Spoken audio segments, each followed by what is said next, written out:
Today, we will use a scientific perspective to explore the complex truth behind meteorological events. According to the latest news from the Fox News website, on December 17th, a severe storm swept across the east coast of the United States.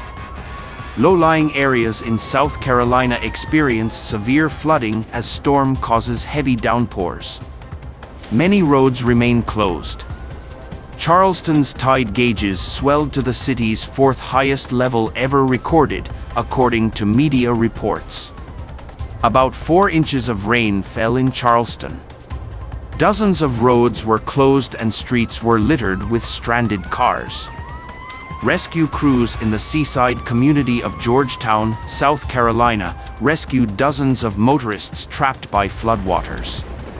The area has received more than 9 inches of rain since Saturday night. Emergency water rescues were also conducted on Kiowa Island and Seabrook Island, according to media reports. Further along the coast, severe flooding is expected, according to the National Weather Service office in Wilmington, North Carolina.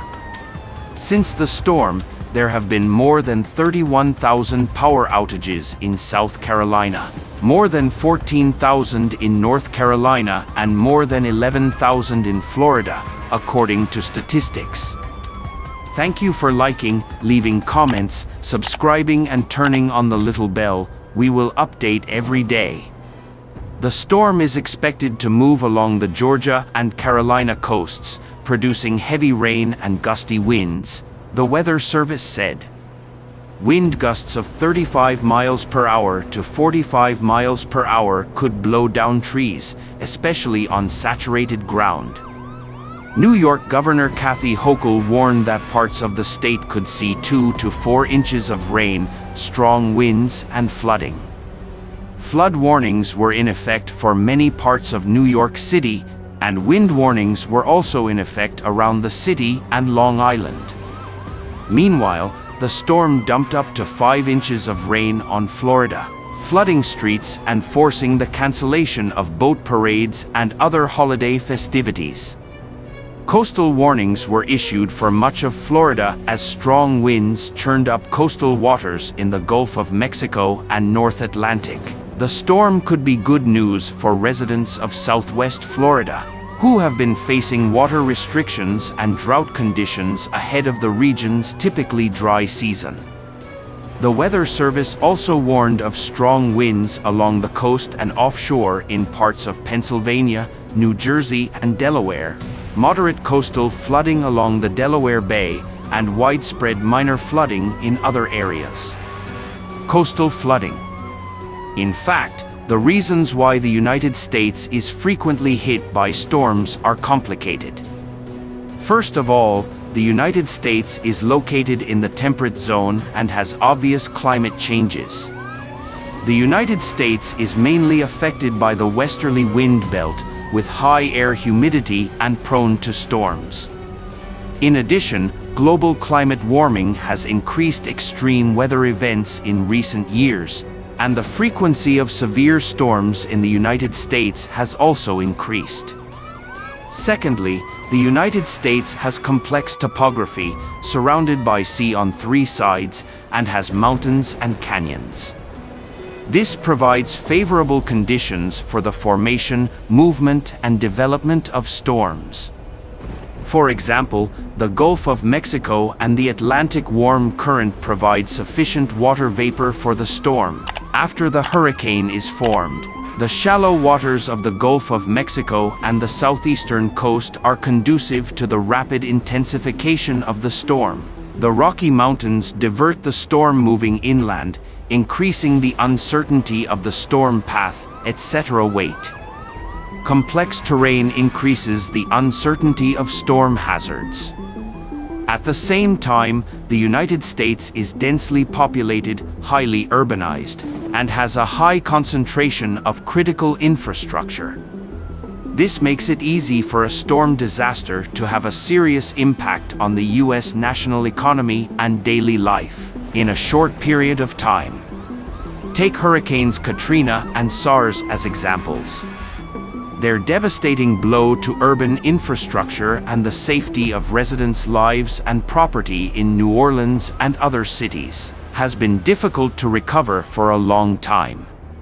What's more, climate change increases the intensity and uncertainty of storms.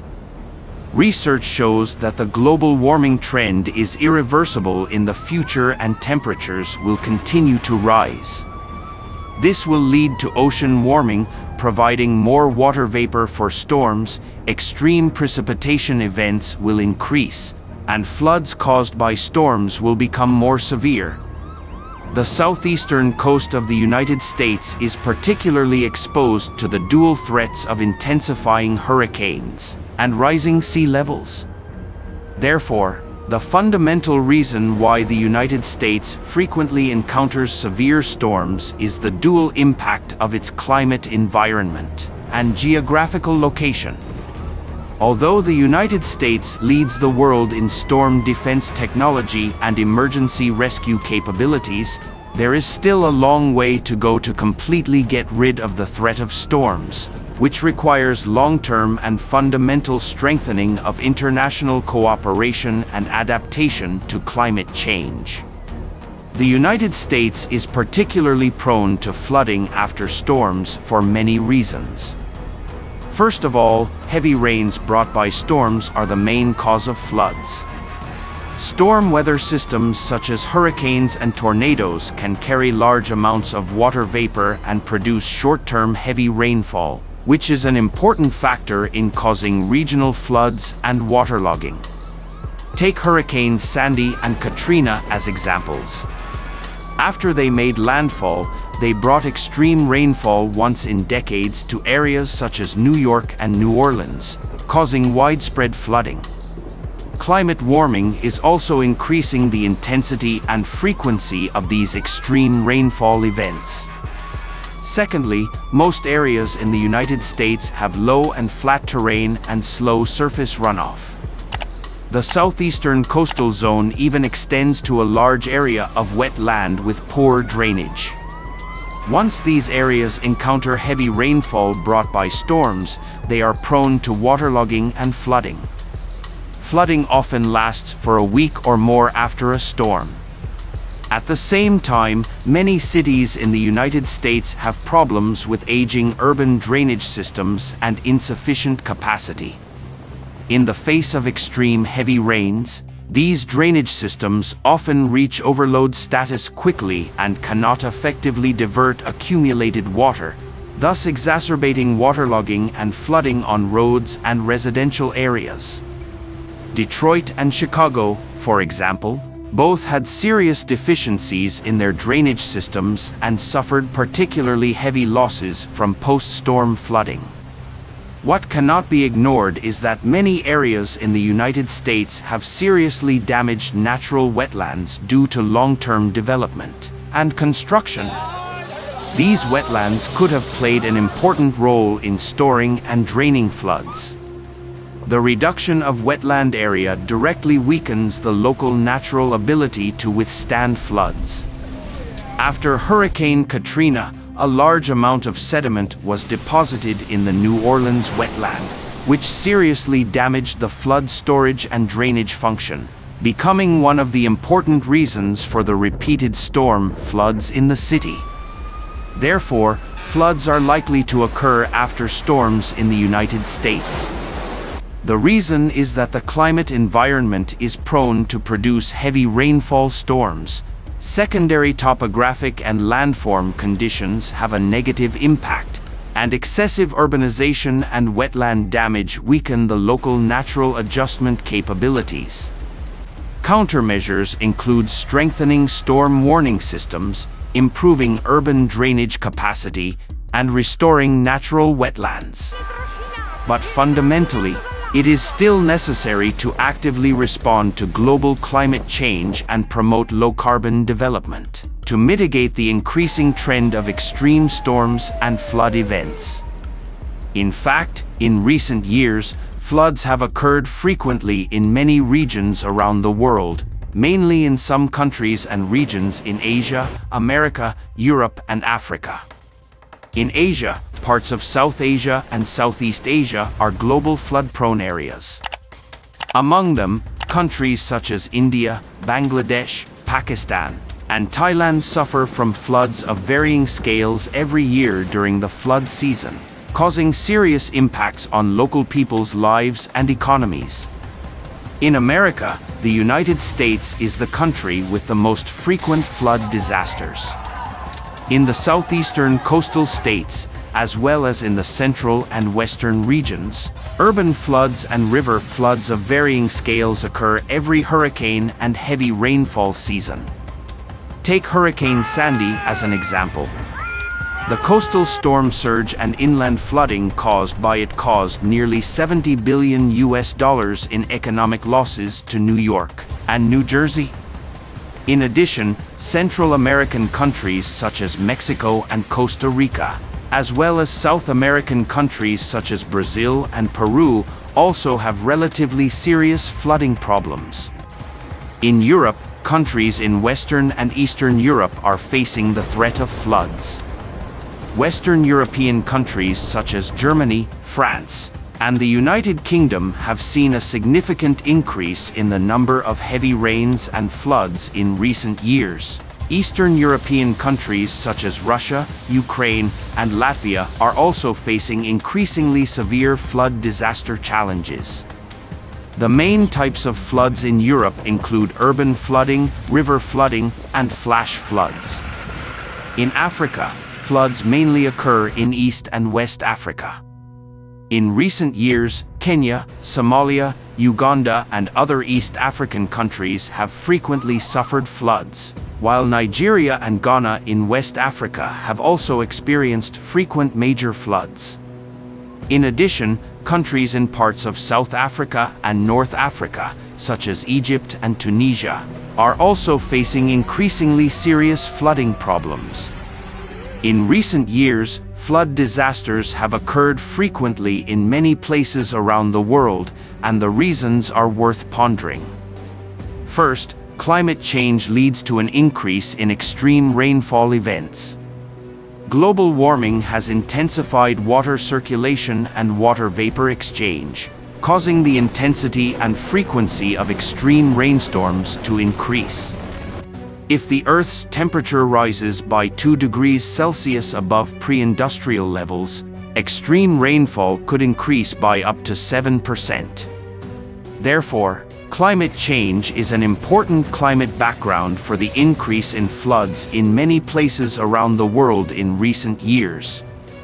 Secondly, the rapid urbanization process has caused a large amount of water circulation to harden and shrink rivers and lakes, weakening the city's ability to resist floods.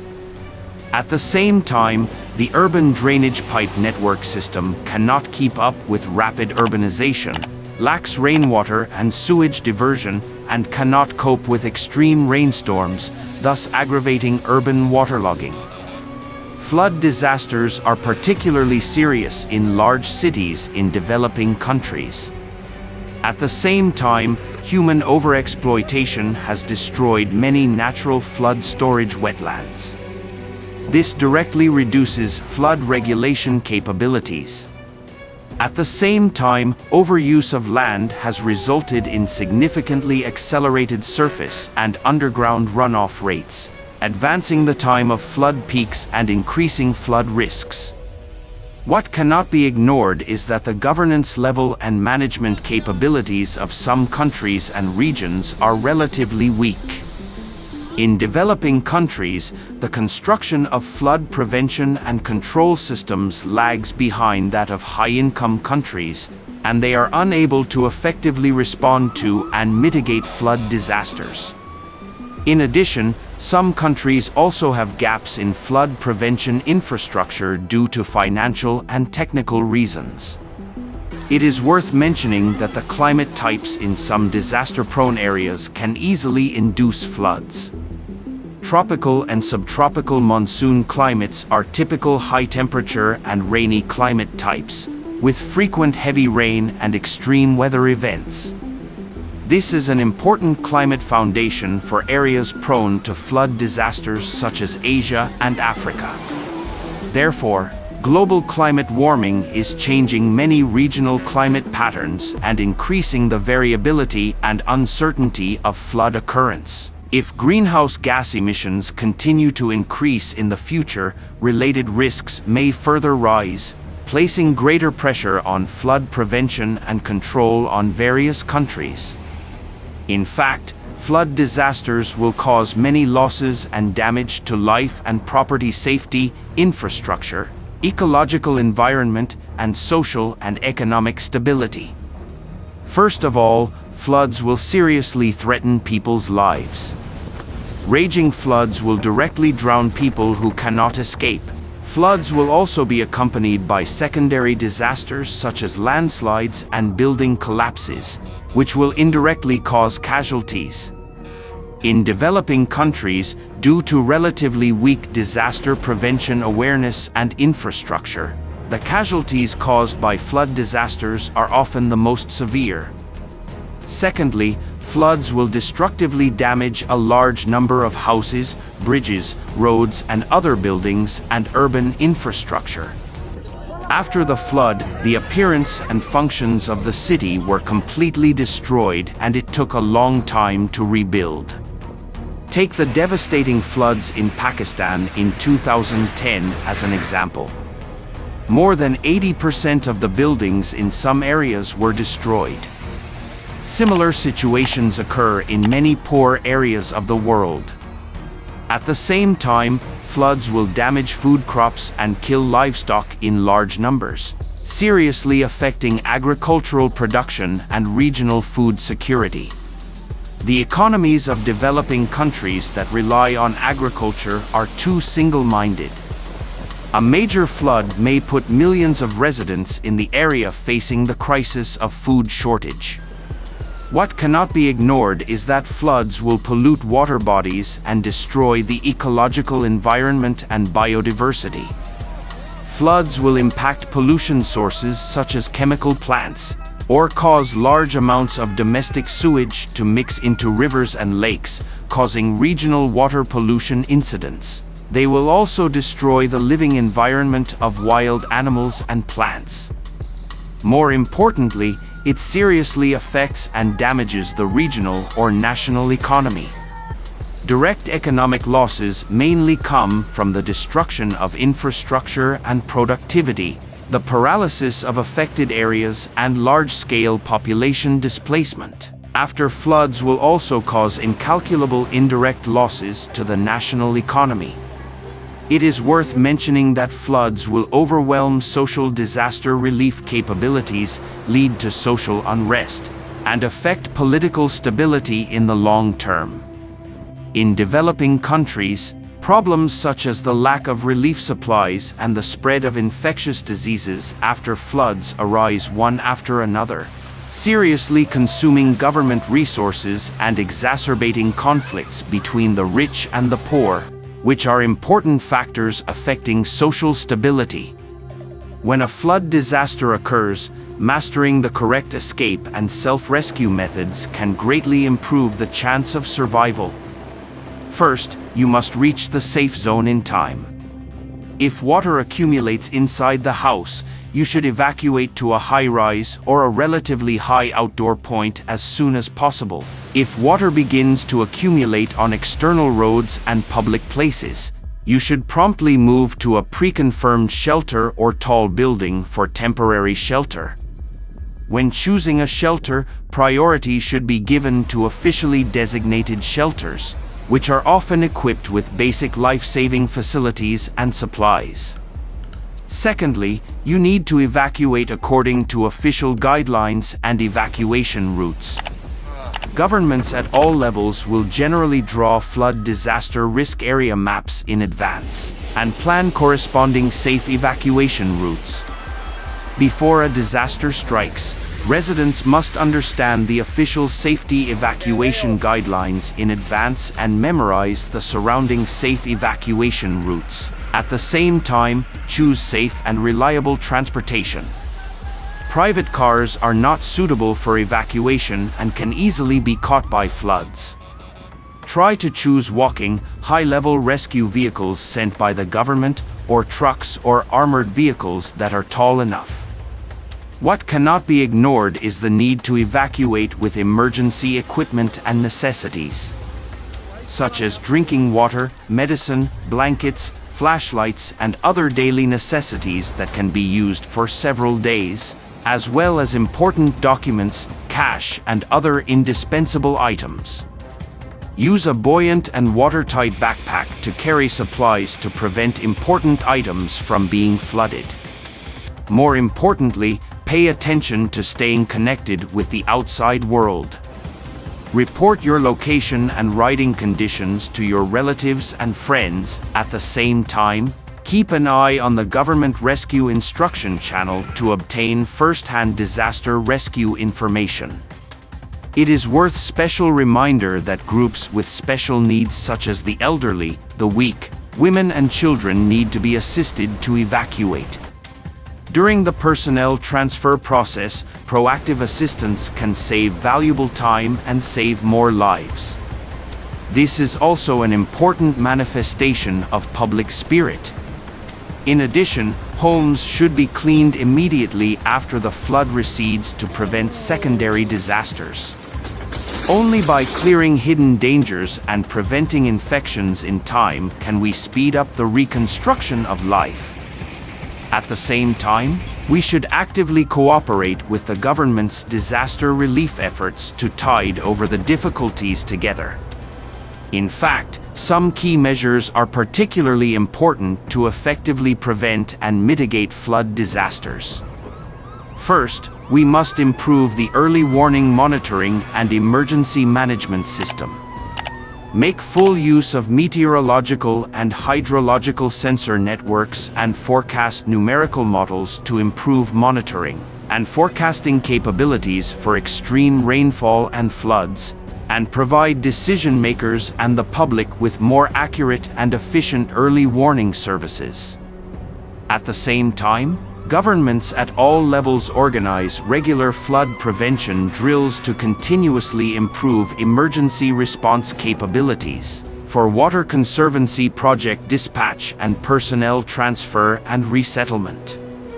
Secondly, we must plan and construct a high-standard flood control engineering system, such as natural water system management projects based on embankments, sluices, and dewatering flood zones, urban flood control engineering systems based on rainwater regulation tanks, pipe networks, etc. The focus will be on considering the highest flood level coefficient in history and leaving sufficient margin to deal with higher flood peaks. At the same time, digital technology is used for project management to achieve refined and intelligent monitoring of the flood control system. At the same time, we must vigorously promote conceptual innovation in the construction of urban stormwater systems, including concepts such as the utilization of rainwater resources and green recovery of water recycling processes. Innovative technical means including the construction of permeable pavement materials, roof greening, and multifunctional rainwater parks, and providing technical and financial support to encourage citizens and communities to participate extensively in stormwater management. Special attention should be paid to actively promoting the management of mountains, rivers, forests, fields, lakes, grass and sand systems in the river basin. On the premise of protecting the natural ecology, scientifically restore biodiversity and enhance the flood storage and detention capacity of the river basin. Among them, natural wetlands are strictly protected and the natural regulating functions of degraded wetland ecosystems are restored. Thank you for liking, leaving a message, subscribing and turning on the little bell. We will update the latest news from around the world every day. Continue to use a scientific perspective to explore the complex truth behind meteorological events.